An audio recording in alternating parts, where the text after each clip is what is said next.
Dr. Kary Mullis was awarded the Nobel Prize for his invention of the polymerase chain reaction, the PCR.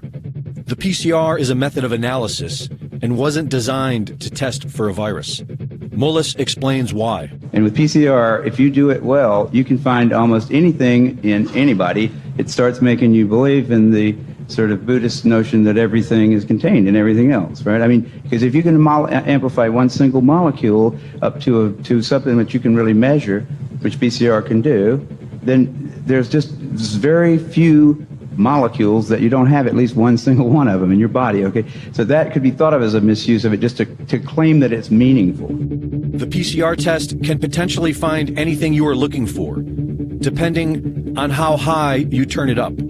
And this is exactly what has been done. The official protocol given for the PCR testing of COVID-19 created a floodgate of false positives to skew the results. They call it asymptomatic because it's a lie. These people don't have symptoms because they don't have COVID-19. They do it today because they've done it in the past and always gotten away with it. 30 years ago, Anthony Fauci, head of the NIH, made a name for himself by pushing for higher doses of the deadly drug AZT, an old cancer chemotherapy too dangerous for approval, onto AIDS patients.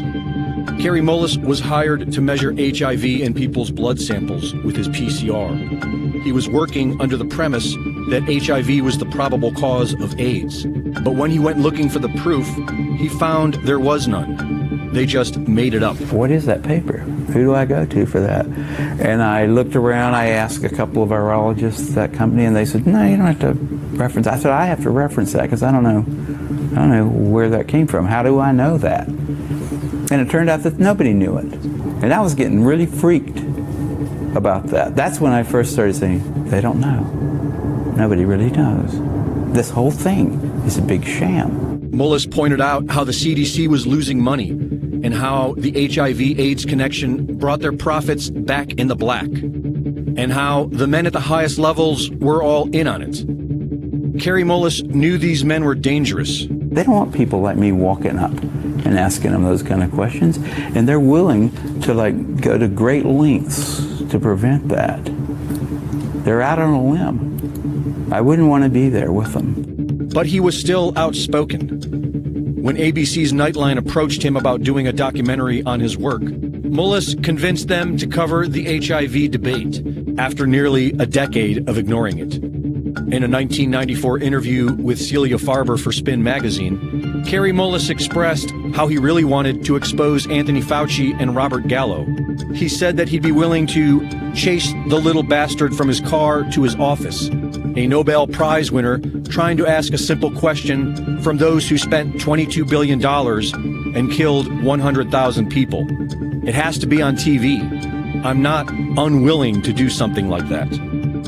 Unfortunately, not many people were listening back then. And on August 7th, 2019, just about 3 months before the first utterance of COVID-19, Kary Mullis, age 74, a Nobel Prize winner, inventor of the PCR test, a man who was once willing and eager to expose Anthony Fauci, quietly died of pneumonia. The timing of it all is mysterious to many of us.